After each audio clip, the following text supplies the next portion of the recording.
Your first alert forecast starts off mild. Headed out to the bus stop, standing around outside enjoying the comfort. Yes, patches of fog are developing. Starting the day in these mild temperatures, though below average to start your day. Sunrise 7:02 in case you want to absorb every minute you can.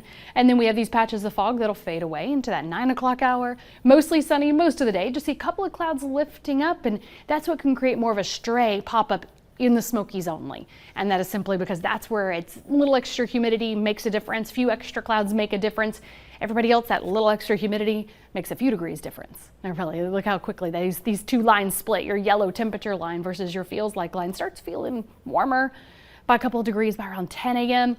Midday, it'll actually feel like it's already in the mid to upper 80s. Your high today, 90 degrees. Feels like low 90s. So not only do we tally up another 90-degree day, it does feel more like low 90s. You can see where we still have a nice warm evening in case you want to make some evening plans too, feeling warmer.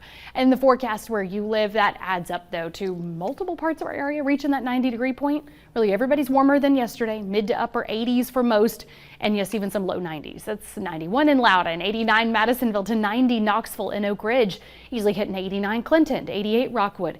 84 Jamestown at 90, Kingston, and 88 La Follette to 86 in Barberville. Forecast where you live is warm across the board, kind of reaching up that 90-degree line towards Strawberry Plains and Pigeon Forge, and 88 in Newport. Running warm again, just a stray mountaintop shower or storm. Tomorrow morning now we'll start to pump out those clouds a little more. We'll go ahead and have an isolated shower storm in the morning. That cuts back fog, makes it a little warmer, and yes, helps to create more of an isolated shower or rumble of thunder even in the early morning hours. 8 to 9 a.m.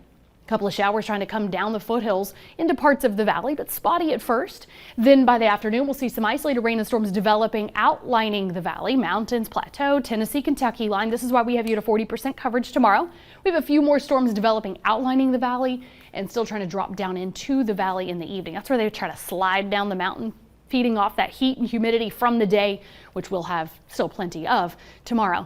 In terms of how much rain, you can see where that can add up to some spikes up. These blues are a ½ inch to an inch. We're catching some of those heavier downpours mountaintops, isolated along the foothills to the valley, and a few of those storms develop on the plateau at the Tennessee Kentucky line as well. Again, going up to a 40% coverage briefly, still holding at a nice normal high and feeling several degrees warmer. It'll be 68 in the morning, 77 at 11.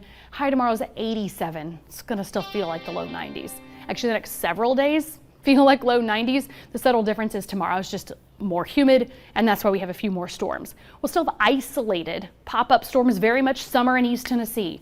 Upper 80s to around 90 through the weekend into early next week. Feeling hotter, creating spotty storms until we finally break that pattern with some scattered storms moving in at times later next week.